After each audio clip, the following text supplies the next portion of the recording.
کسی بستی میں ایک عورت بڑی صالح عبادت گزار ہر وقت اللہ کی یاد میں مشغول رہتی تھی۔ اللہ کی قدرت کی اس کا نیک خدا تر شوہر وفات پا گیا۔ اس کا ایک ہی لڑکا تھا۔ اس نیک دل عورت نے اس لڑکی کی بڑی اچھی سی پرورش کی، بہت اچھے سے پالا، تعلیم بھی اچھی دلائی۔ لڑکی نے جب دنیا کے میدان میں قدم رکھا تو ہر طرف اس کے حسن سلوک کے چرچے ہونے لگے۔ شریف لوگ اس کو عزت کی نگاہ سے دیکھتے، بیوہ عورتیں اس کو دعائیں دیتے، وہ غریبوں سے ہمدردی کرتا، خیرات صدقات دیتا۔ غرض اس کی بستی میں کوئی ایسا شخص نہ تھا جو اس سے خوش نہ تھا۔ اس کی بستی والے ایسے نیک لوگ تھے کہ ہر گھر سے قرآن پاک کی تلاوت کی آواز آتی تھی، مساجد میں درس قرآن اور اللہ کے ذکر کی مجلس ہوتی تھی۔ غرض اس بستی کا ہر گھر جنت کا نمونہ تھا۔ یہ لڑکا دیہات سے باہر شہر میں آنے جانے لگا۔ کچھ بے حیا عورتوں پر اس کی نظریں پڑنے لگیں اور آہستہ آہستہ اس کی دوستی نیکوں سے ہٹ کر برے لوگوں سے بڑھنے لگی۔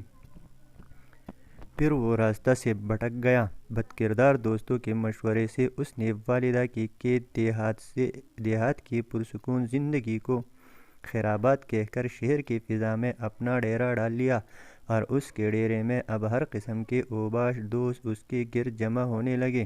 ان بد کردار دوستوں نے اسے راہ حق سے ہٹا دیا۔ ماں مسلح پر بیٹی ہر وقت اس کے لیے دعائیں کرتی رہتی۔ کبھی کبھی ماں سے ملنے شہر سے گاؤں چلا جاتا۔ آہستہ آہستہ وہ وقایا کے مہینہ میں ایک چکر لگاتا۔ اسی اثنا میں اس کی بد کردار دوستوں کے ذریعے اس کی دوستی ایک بد کردار عورت سے ہو گئی، اور اس کا اس قدر دیوانہ ہوا کہ اپنے باپ کی جائیداد فروخت کر کے اس پر لٹاتا رہا۔ آخر وہ وقت آیا کہ وہ عورت جس نے اپنے نیک دل شوہر کی زندگی میں کبھی کوئی دکھ نہیں دیکھا تھا، اب دوسروں کے گھر مزدوری کرنے لگی۔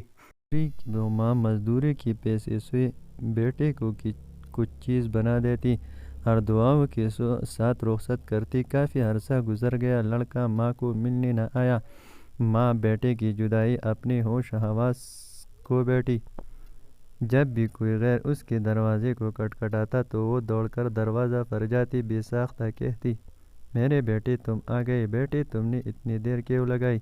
جب معلوم ہوتا کہ گلے کی کسی بچی نے دروازہ کھٹکھٹایا تو دل پر ہاتھ رکھ کر پھر مصلے پر بیٹھتی اور رونا شروع کر دیتی۔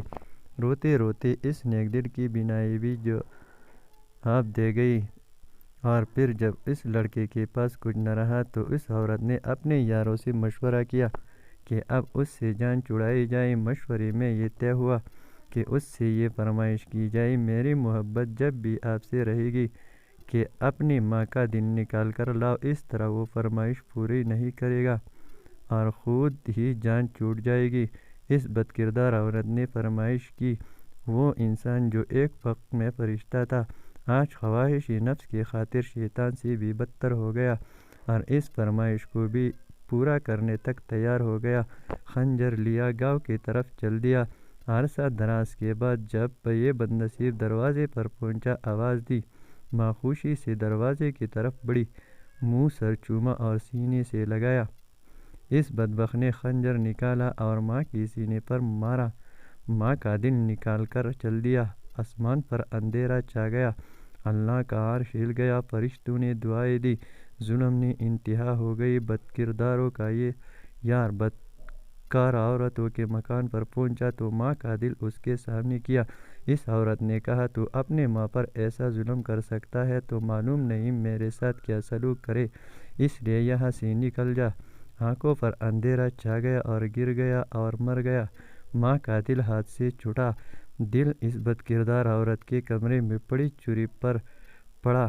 ماں کا دل پھٹا، درد سے دل سے نکلی یہ صدا، بیٹا کہیں چوٹ تو نہیں لگی؟